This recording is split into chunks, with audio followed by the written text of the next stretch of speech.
ओम शांति।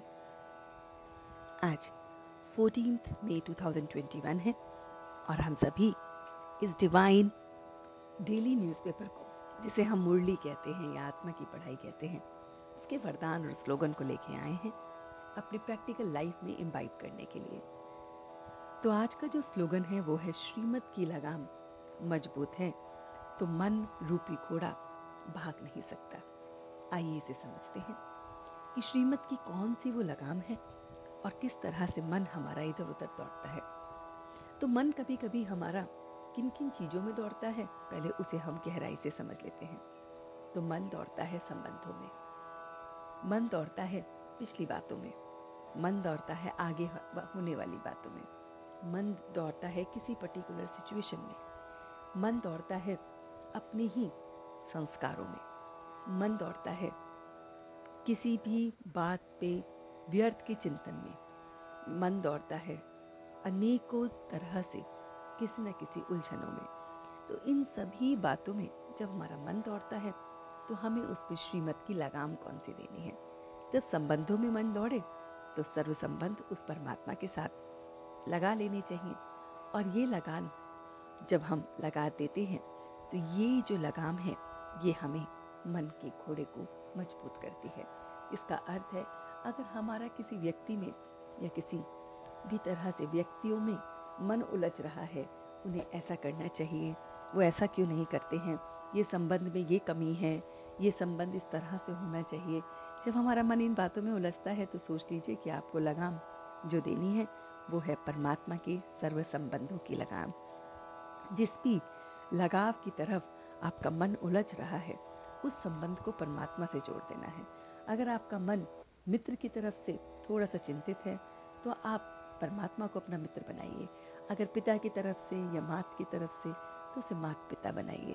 इस तरह से हम अपने मन को, अपनी मन रूपी जो घोड़ा है उसको श्रीमत के इस सर्व संबंध के इस लगाव के इस लगाम से मजबूत करते हैं। फिर आती है बातें, पिछली बातें, अगली बातें, आगे की बहुत बहुत चिंताएं, तो उसमें भी हमें लगाम देनी है। उसमें जैसे परमात्मा ने हमें श्रीमत दी है कि सब कुछ मुझ पर अर्पण कर दे जब मैं बैठा हूँ।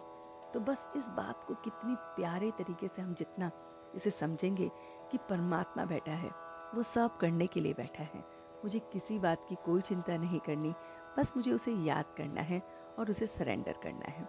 तो ये सरेंडर करने की फीलिंग हमें बहुत बहुत मन रूपी घोड़े को स्थिर करने में मदद करती है।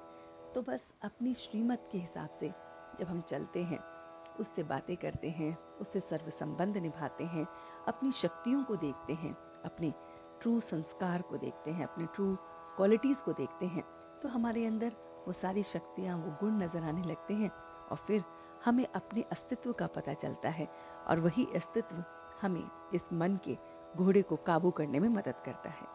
जब हमें अपनी ट्रू आइडेंटिटी का पता चलता है कि मैं तो राजा हूँ, मैं तो वीर हूँ, मैं वीरांगना हूँ, तो इस तरह से ये जो फीलिंग है ये हमारे मन को फिर निडरता से, भय से भागने की तरफ उसे रोकती है। आइए समझते हैं वरदान को। वरदान है, अपनी संपूर्ण स्टेज द्वारा सर्व प्रकार की अधीनता समाप्त करने वाले प्रकृति जीत भव। तो हमें सबसे पहले इसमें ये देखना है कि हमारी संपूर्ण स्टेज क्या है, दूसरी बात हमारी अधीनता क्या है, और तीसरी हम प्रकृति जीत कैसे बनेंगे। तो सबसे पहले देखते हैं कि हमारी संपूर्ण स्टेज क्या है। संपूर्ण स्टेज वह है जिसमें हम हर पल, हमारा ये चेहरा, हमारी ये स्थिति, हमारा ये कर्म, हमारे बोल, हमारे ये जो भी हम सोच रहे हैं संकल्प, वो सारे इस तरह से हों जो संपूर्णता को दिखाए। और ये तभी संभव होगा जब हमारे अंदर रूहानियत होगी। जी हाँ, जब हम रूहानियत से भरे हुए होंगे, स्पिरिचुअलिटी से भरे हुए होंगे। और स्पिरिचुअलिटी का, रूहानियत का अर्थ है स्वयं को रूह समझकर अपनी रूह की क्वालिटी से जुड़े होंगे। तो जब हम उन क्वालिटीज़ को जीते हैं कि मैं शांत हूँ, मैं प्रेम से संपन्न हूँ, मैं खुश मही आत्मा हूँ, तो ये क्वालिटीज़ ही हमें रूहानियत की तरफ लेके जाती हैं। तो जब हमें अपनी इस रूहानियत का पता चलता है तो रुहाब आने लगता है। रुहाब का अर्थ है हम अपने को बदलाव लाने लगते हैं। हमारे अंदर की जो भी कमी कमजोरियां हैं उसे हम बदलते हैं और वो रूहानियत, वो रुहाब हमारे चेहरे से, हमारे कर्म में, हमारे बोल में झलकने लगता है। और उसके साथ साथ संपूर्ण स्टेज में हम रहमदिल बन जाते हैं। हर एक के प्रति हमें रहम की भावना आती रहती है। पहले बदले की भावना आती थी, पहले गुस्से के संस्कार आते थे, अब वो सब समाप्त होते जाते हैं और धीरे धीरे हम रूहानियत में, रुहाब में और रहमदिल हो जाते हैं। तो ये अगर हमारे अंदर तीनों गुण आने लगते हैं तो इसका अर्थ है कि हम संपूर्ण स्टेज की तरफ पहुंच रहे हैं या पहुंच गए हैं। इसी तरह से अगर अधीनता हमारे अंदर आती है तो अधीनता को अगर हम बहुत बहुत अच्छी तरह से देखें तो अधीनता हमें कमज़ोर करती है। अधीनता हमारी पुराने संस्कारों की वजह से आ सकती है, पुराने संबंधों की वजह से आ सकती है, पुराने हमारे जो भी मन के विचार हैं, जो भी हमारे शिक्षाएं हैं, उनकी वजह से आ सकती है। तो इन सारी अधीनताओं से अगर हमें निकलना है तो बहुत बहुत सरलता से अपनी ट्रू आइडेंटिटी को देखना है। उसमें हेल्प करेगा हमारी वो स्टेज जो बाबा हमें सिखाते हैं कि तुम कौन हो। जब अपनी ट्रू आइडेंटिटी को जानते हैं कि मैं वो चैतन्य शक्ति आत्मा हूँ और मैं आत्मा इस पूरे शरीर को, इन संबंधों को, इन कार्यों को करने वाली चैतन्य शक्ति हूँ, उस परमात्मा की डिवाइन मास्टर सर्वशक्तिवान आत्मा हूँ, तो ऐसे ऐसे संकल्प हमारी अधीनता को समाप्त करते हैं।